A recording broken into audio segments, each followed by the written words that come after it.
Amazing weekend of action across Major League Baseball with the NL Wildcard Race getting a bit of a shakeup and the New York Yankees padding their lead in the AL East. We'll break it all down on this episode of First Pitch.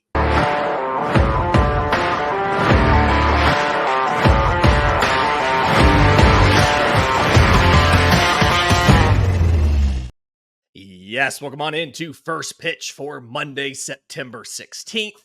I'm your host, Lindsay Crosby. You can follow me on Twitter at Crosby Baseball. He's Christian Rauh. You can follow him on Twitter at Christian S. Rauh, R-A-U-H. And Christian, what an amazing weekend of games. Just that was, there was a lot of fun action. I know that football did stuff. Yeah, whatever. But this was fun. This was September baseball. And I ton of stuff to talk about here. I want to start with the NL wildcard race, though, because we saw obviously the Mets and the Phillies faced each other. The Braves and Dodgers faced each other. The Diamondbacks and Brewers faced each other. So a lot of kind of movement here. Let's start with the Braves and the Dodgers, because the Braves at this point have won 2 out of 3 against the Dodgers this weekend. They were winless against LA in 3 games entering the series. They win on Friday night 6-2. They win on Saturday 10-1. Those 2 games were powered by Chris Sale and Spencer Schwellenbach. And then they're tied 2-2 in the 9th on Sunday Night Baseball and allow 7 runs to the Dodgers, including back-to-back-to-back home runs. I don't even necessarily know, though, if that was the biggest takeaway from the weekend in this series, because a lot of pitching news came out of this. Walker Buehler, in his start last night, did not look bad. He goes 6 innings against Atlanta. He was incredibly efficient, had some 9-pitch innings on the back half there against Atlanta. I wonder how much of that is the Braves' offensive approach. And so now I have to wonder, with the news that Tyler Glasnow has had a setback in his elbow, and he is most likely out for the rest of the regular season and potentially the postseason, do you think that Walker Buehler could legitimately give you meaningful October innings for the Dodgers? Yeah, we were discussing at one point last week of if he's even going to make the postseason roster.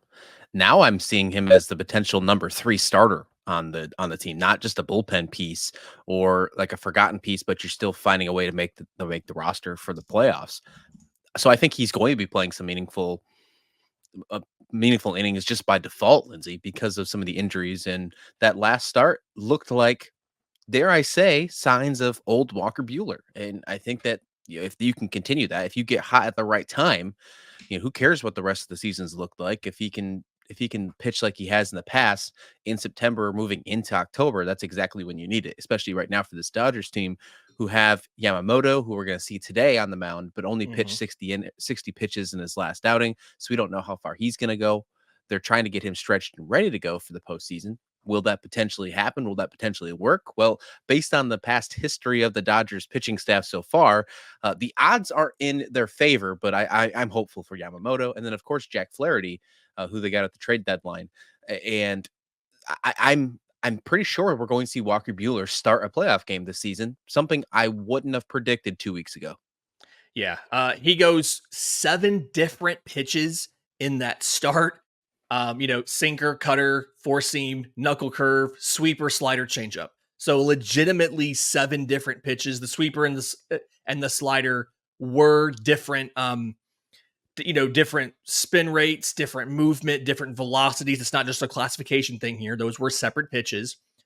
10 whiffs, 29% CSW. So not amazing, but good enough to get you through a lineup at least once before you have to go into the bullpen, right?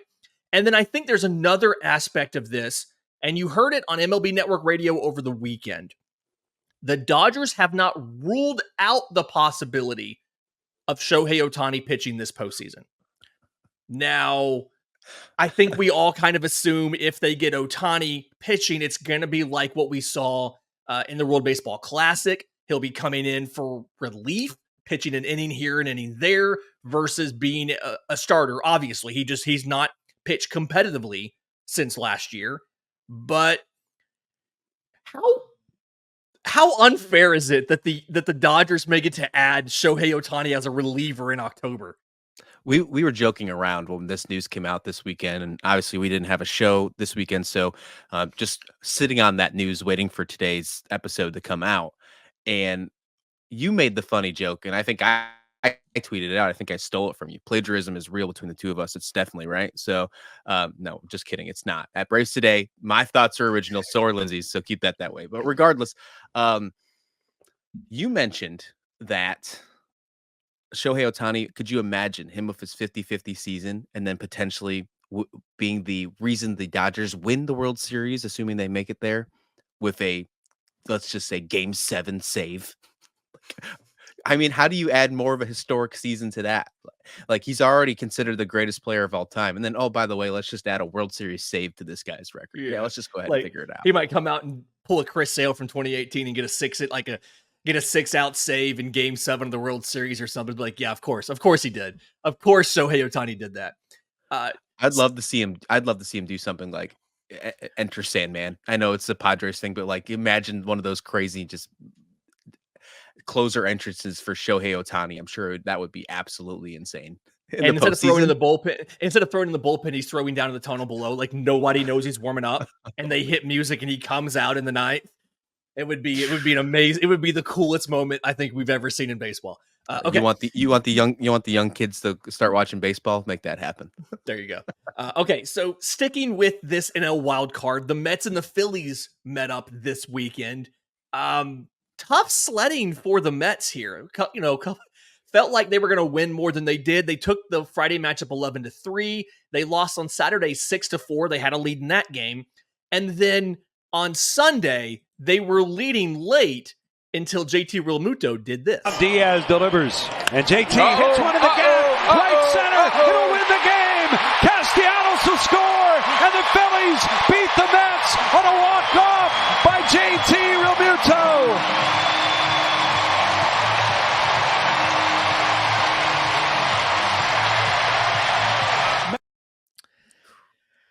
So the Mets could have gotten a sweep there, had leads late in all 3 games, take one of the 3.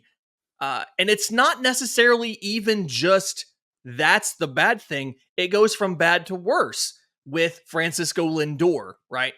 Has a back issue after, I believe it's, and correct me if I'm wrong on this timeline, after Friday, like in Friday's game, leaves that game late, sits out on Saturday, starts on Sunday and has to come out after 1 inning because the back is continuing to bother him. He has an MRI scheduled today. At the time of recording, it's only like 8:45 Eastern time. We don't know the results of that. But obviously, you're in a situation now where losing 2 out of 3 to the Phillies, while the Braves won 2 out of 3 against LA, you are now tied for that final wild card spot again. And now you're facing the potential of losing your MVP candidate and the guy who has powered your offense all year.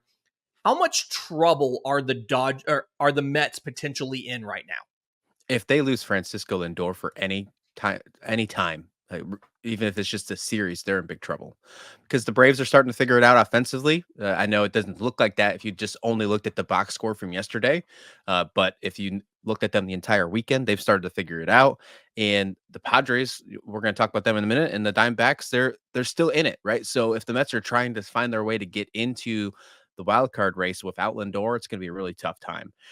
One plus side of the Mets weekend so far that I would have to point out is yesterday's pitcher. David Peterson has looked really good. He only gave up one run in 7.2 innings of work yesterday, which was really impressive.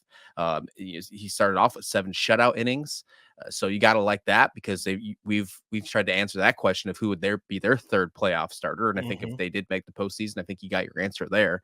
And then I know JT got the walk-off yesterday, Lindsay, but how crazy was it that the heroes of the game, other than JT, to get the actual scoring started, because Christopher Sanchez had a good outing as well for the Phillies, was Tyrone Taylor and Buddy Kennedy. Did you have that on your bingo card? Exactly as we all predicted. Yeah.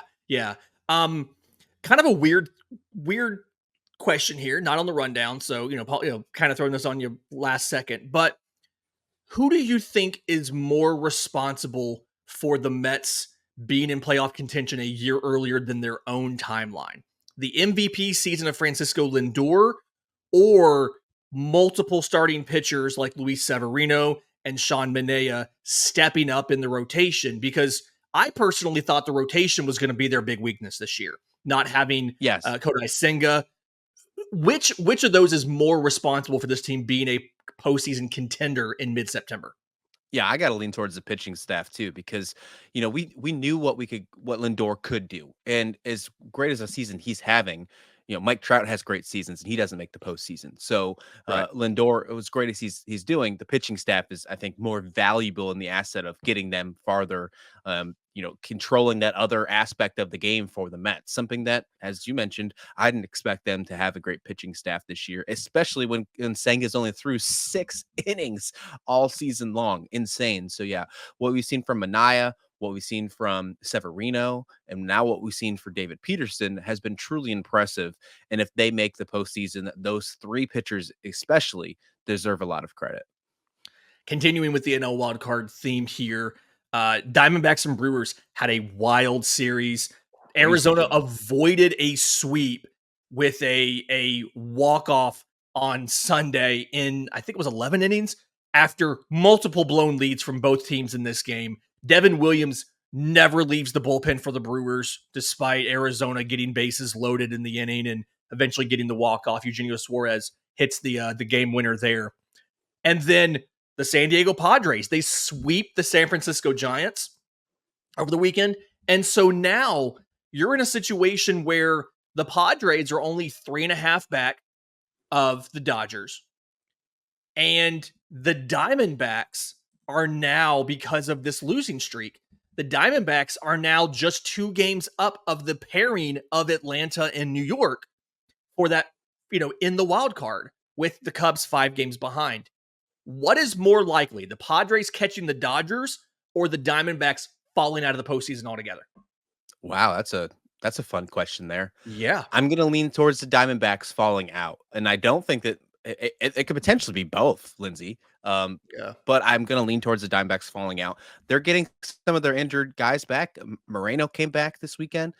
Christian Walker's came back in just about a week ago, and they're still losing baseball games. Now, they just scored a ton of runs, and you mentioned about the leads. It started off, Diamondbacks had the lead at 5-0. Then Milwaukee tied at 5-5. Then Milwaukee was up 8-5. Then they tied it 8-8.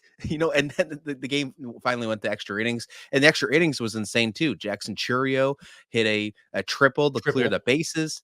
And then they hit Christian Walker to bring in the tying run before Eugenio Suarez hit the RBI to win the game. It was just an insane game. Now, I will say this, that if the Diamondbacks can figure it out, because their offense is starting to look decent, don't get me wrong, but they can figure it out, they will stay in the postseason race. And then I'll change my answer and say the Padres can catch up to the Dodgers, because we still have those questions about that Dodgers pitching staff. But I am nervous still about this Diamondbacks pitching rotation. I thought we were going to get some more answers this weekend. I don't think any of those were answered. No, it's still a question as to who you would trust for a game 2 start, never mind 3 or 4. I know Ryan Nelson left this weekend with an injury as well, and so you're kind of nervous now. Looking at their road ahead, Arizona's still got 4 more against Milwaukee. They've got 3 against the Padres, while the Padres have 3 against the Dodgers, 3 against the Diamondbacks, 3 against the Astros starting this week. Although they do get the Chicago White Sox for 3, so that'll help a little bit. Oh, well, they have their own playoff game right now too, the White Sox, which we're going to talk about in a minute, but they're trying to fight for a record. So they might be a little tougher than we expected at the end of the season. There you go. Moving to the AL East, the Yankees have now padded their lead over the Baltimore Orioles. They are now 3 games up in the AL East. When you look at what happened over the weekend, the Yankees won 2 out of 3 against Boston, while Baltimore lost 2 out of 3 to the surging Detroit Tigers. Aaron Judge hit his 53rd home run. And here's my question. Going back to the what is more likely thing, the theme that I've kind of have decided spontaneously to do today. What is more likely, that the Orioles catch the Yankees in the division, or that the Royals, who are only 2.5 games back of the Orioles, that the Royals catch the Orioles in the wild card? Wow. Oof. 2.5 games is the lead between Baltimore and Kansas City. The Orioles have been shockingly disappointed lately. 3-7 in the last 10 games. I'm gonna say that one. I'm gonna say the Royals can catch the Orioles for the top wild card spot. I think it's almost all but over in the AL East right now. The Yeah. Yankees are surging right now. Their magic number to make the playoffs is only 3 games. And Aaron Judge hit his 53rd home run over the weekend. The Paw Patrol curse is finally over. That Finally. is important. That is very important for Yankees fans. And some of the players that have not done well this year are starting to do really well. Gleyber Torres, 882 OPS in his last 7 games. He is on fire right now.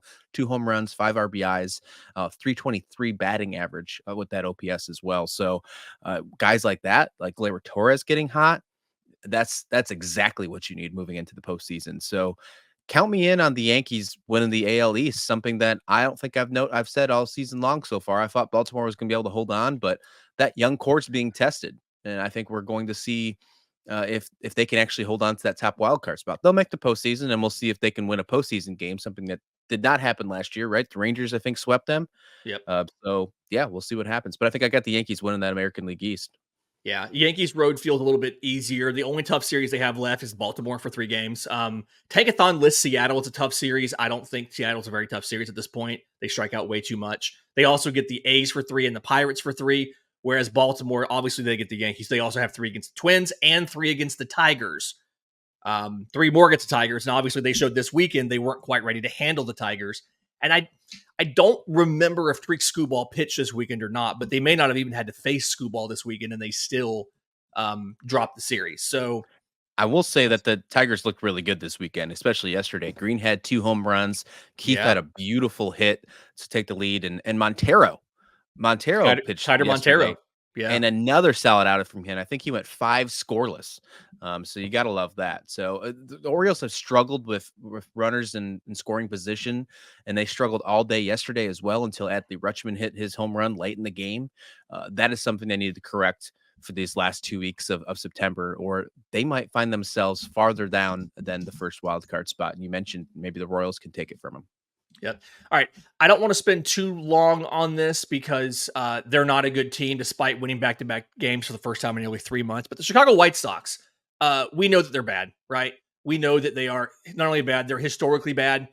They are 35-115. They are 5 shy of tying the worst record in baseball, the 1962 expansion New York Mets.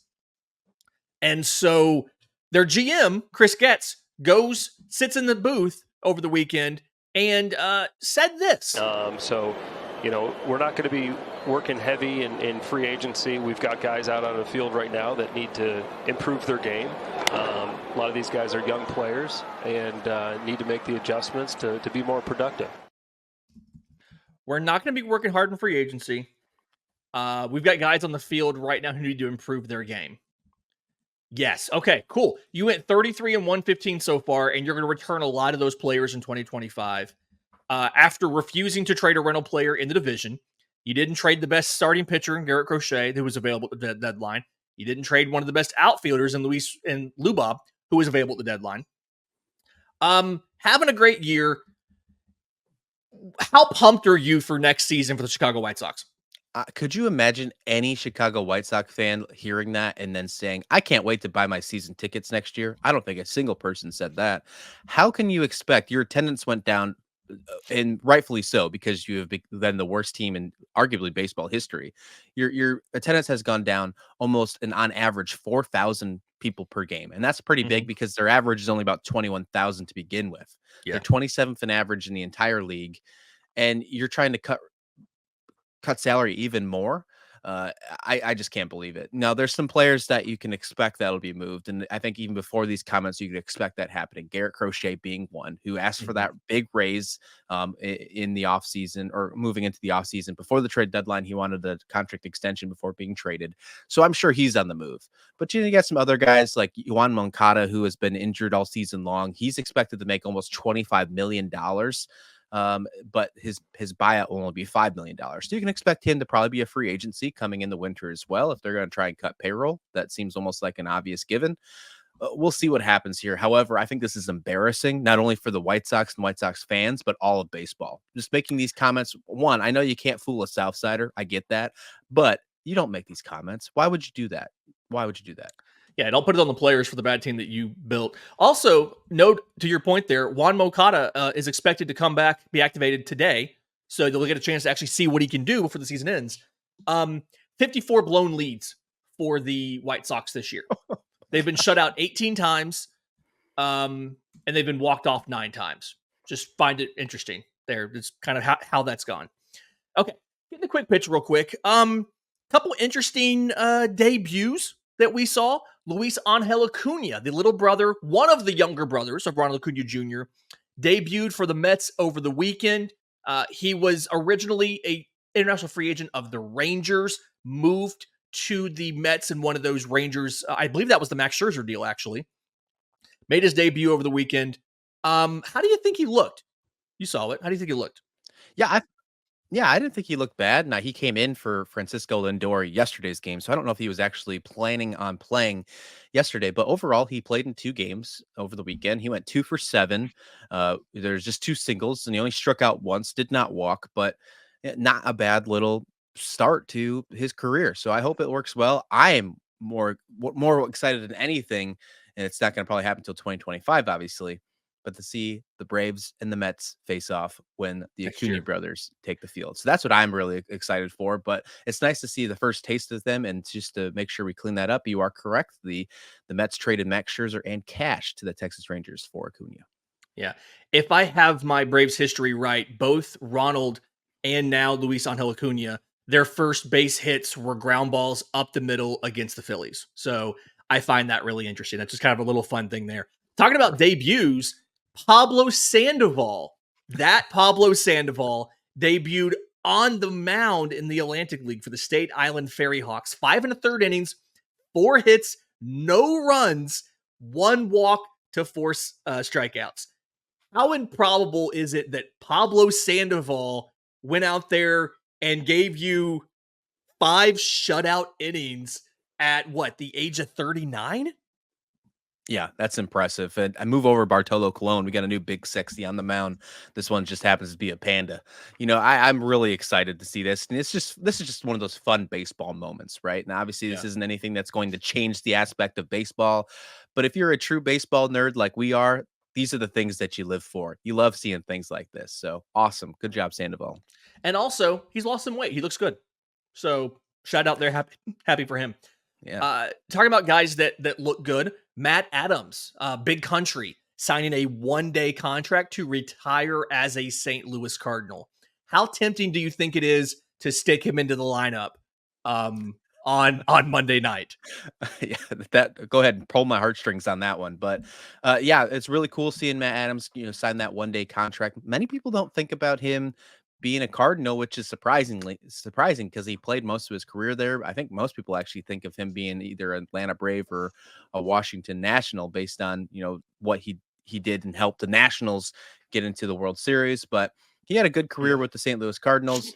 I'm excited to see what they do for him probably next season at some point, because Busch Stadium and the Cardinals fans are very, very gracious fans. Yeah. But yeah, you know what? I bet he could still hit, and he probably could do pretty good at first base right now, or maybe in the corner outfield with a team like the Cardinals, who are now at one point was a potential playoff team. Now, I don't know if they're even going to make it to be above 500 once the season's over, Lindsay. Yeah, batted .266 over 7 years in St. Louis. Braves fans will remember him as being so good that Freddie Freeman temporarily moved to third base to keep Matt Adams in the lineup. That was him at first base. That Matt Adams was the reason Freddie came back from an injury and played third base for like 3 weeks. That's right. All right, and then kind of wrapping this up, we saw history with the San Francisco Giants and outfielder Heliot Ramos. He gets some serious tilt. Down the line. Hit well. It is out of here. Did he do it? And this game is tied. And now we want to find out if that went into the water. Because if it did, there's never been a right-handed hitter that has done it since this ballpark opened its doors in 2000.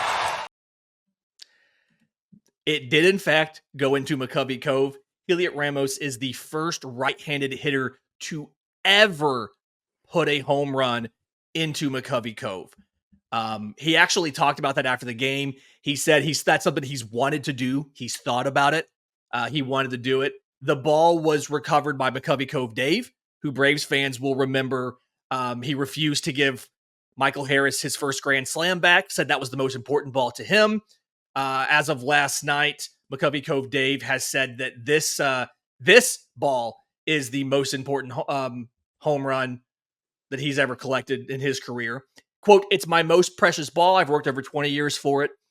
At this point, is McCovey Cove Dave just Zach Hampel on a canoe? Yeah, it's a weird flex, right? I did see that he was going to work with something out with Cooperstown at least, but not the Giants. So I'll take that if that's the case, because that belongs in some sort of museum. It really does, because this is the 105th splash hit in all of Giants, since 2000, as you mentioned, but only the first one's a right-handed batter. That's impressive. And I will say also one little fun quirk as well. I love that he did it wearing Roberto Clemente's 21 jersey as well. Also another nice little added touch to it. The chef's kiss, if you will. Yeah, that's just a nice little, obviously, Roberto Clemente Day on Sunday. I found it interesting after the Michael Harris homer. I guess this is the Braves guy in me. After the Michael Harris homer, reportedly, McCovey Cove Dave had asked to be given access to the employee parking lot, so he didn't have to take his kayak with him on the public transit to get to the games. He could just drive and park in the employee parking lot. And then from what I saw last night, his first request in this was he wanted a photo to be posted with the ball if they were to get the ball back. He wanted a photo of him and Heliot Ramos together posted with the ball wherever the Giants chose to display it. And it's just, at this point, what are we doing, man? What are we doing? You know what? I thought it was the fact that the first time around with the Harris, I thought he asked for a job. I thought this was first, but the parking lot thing doesn't seem so unreasonable. But at the same time, it's like you can't get that special treatment. You're sitting in the harbor, and, no way. So just weird. What a weird flex. Absolutely weird. All right. Looking at, it's a short list of games today. We've only got 10 matchups. Philly and Milwaukee is going to be really interesting. Two first place teams. Ranger Suarez versus Aaron Savali. I do think Houston-San Diego is a really interesting matchup. Spencer Arrighetti versus Yu Darvish. And then the Braves and Dodgers. We mentioned this earlier. They do wrap up their series.